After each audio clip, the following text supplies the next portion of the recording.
दिल से निकलेगी न मरकर कभी वतन की उल्फत, मेरे मिट्टी से भी खुशबू है वतन आएगी। नमस्कार, मैं हूं अर्जिता और आप देख रहे हैं इंडिया पब्लिक खबर। देश के सबसे बड़े क्रांतिकारी और अंग्रेजी हुकूमत की जड़ों को अपने साहस से झकझोर देने वाले भगत सिंह ने नौजवानों के दिलों में आजादी का जुनून भरा था। भारत में जब भी वीर क्रांतिकारियों का नाम लिया जाता है तो सबसे पहला नाम शहीद भगत सिंह का आता है। हंसते हंसते देश पर अपनी जान न्यौछावर कर देने वाले शहीद आजम भगत सिंह का जन्म 28 सितंबर 1907 को पंजाब के जिला लायलपुर में बंगा गांव में हुआ था, जो अब पाकिस्तान में है। जिस दिन भगत का जन्म हुआ था उसी दिन उनके पिता और चाचा को जेल से रिहा किया गया था, जिन्हें वर्ष 1906 में लागू किए गए औपनिवेशीकरण विधेयक के खिलाफ प्रदर्शन करने के कारण गिरफ्तार किया गया था। जब भगत 12 साल के थे तब उन्होंने जलियांवाला बाग का दौरा किया, जहां उन्होंने एक बोतल में वहां की मिट्टी को समेट लिया, जिसमें बर्बर सामूहिक हत्याकांड में मारे गए लोगों के खून के धब्बे पड़े हुए थे। वो उस बोतल को हमेशा अपने साथ रखते और जहां भी जाते उस बोतल को साथ ले जाते थे। भगत सिंह के मन में जलियांवाला बाग हत्याकांड का बहुत प्रभाव पड़ा था। वो किताब पढ़ने के बहुत शौकीन थे, जिसके चलते महज 21 साल की उम्र में उन्होंने 50 से भी ज्यादा किताबें पढ़ डाली, जिसमें राम प्रसाद बिस्मिल और कई रूसी और यूरोपीय लेखकों की पुस्तकें भी शामिल थी। भगत सिंह महात्मा गांधी के अनुयायी थे, लेकिन जब गांधी जी ने असहयोग आंदोलन को अपनाया तब भगत सिंह ने अहिंसा के मार्ग का पालन करने से इनकार कर दिया और युवाओं के एक क्रांतिकारी समूह में शामिल होने का फैसला किया।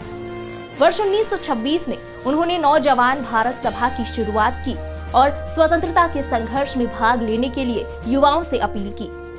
इसके अलावा वर्ष 1928 में उन्होंने हिंदुस्तान सोशलिस्ट रिपब्लिकन एसोसिएशन का पुनर्गठन किया, जिसमें राम प्रसाद बिस्मिल, चंद्रशेखर आजाद, भगवती चरण वोहरा, सुखदेव, राजगुरु और शाहिद अशफाकुल्ला खान जैसे नेता शामिल थे। मई 1927 में उन्हें पुलिसकर्मियों द्वारा गिरफ्तार किया गया, क्योंकि वो अक्टूबर 1926 में लाहौर में हुए बम धमाके में संलिप्त थे, जिसके चलते उन्हें 60,000 रुपए का जुर्माना और 5 हफ्ते की सजा सुनाई गई।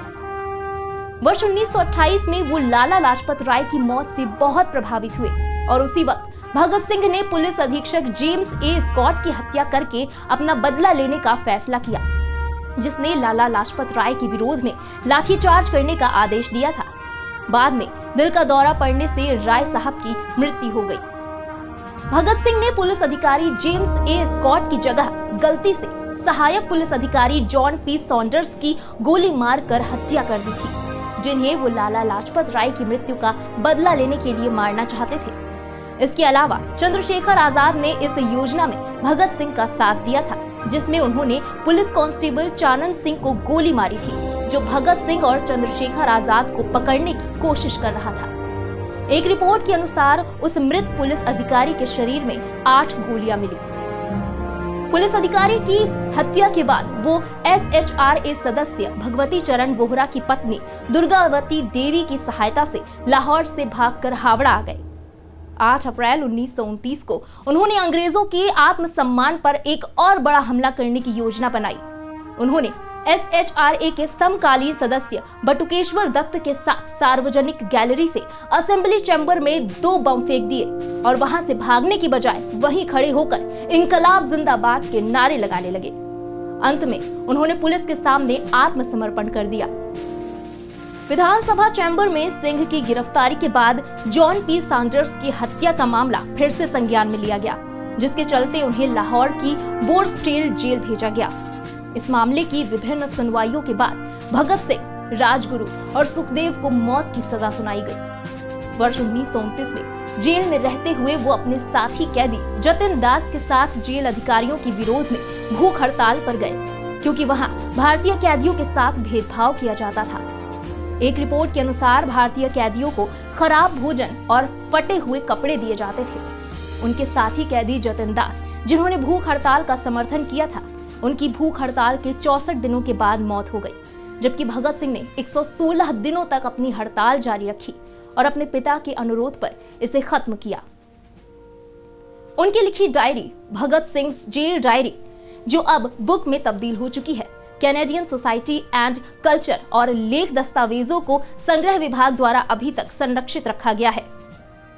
लाहौर षड्यंत्र मामले में भगत सिंह, सुखदेव और राजगुरु को फांसी की सजा सुनाई गई।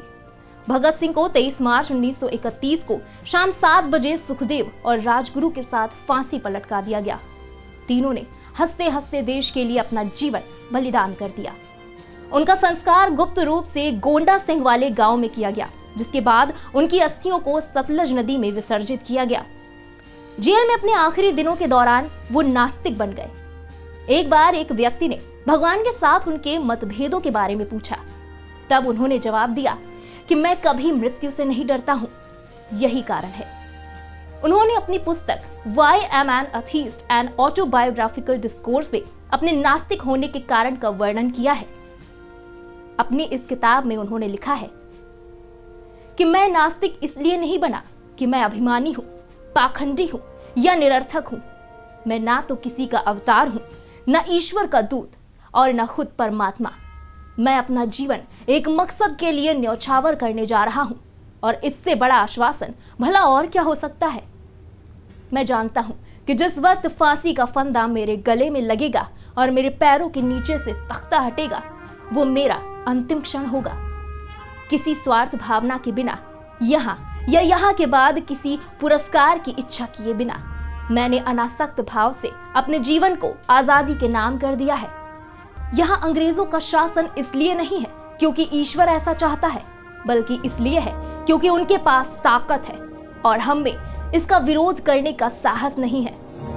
अंग्रेज ईश्वर की मदद से हमें काबू में नहीं रख रहे हैं, बल्कि वो बंदूकों, गोलियों, पुलिस और सेना के सहारे ऐसा कर रहे हैं। स्वार्थी वजहों से मैं कभी प्रार्थना नहीं करूंगा।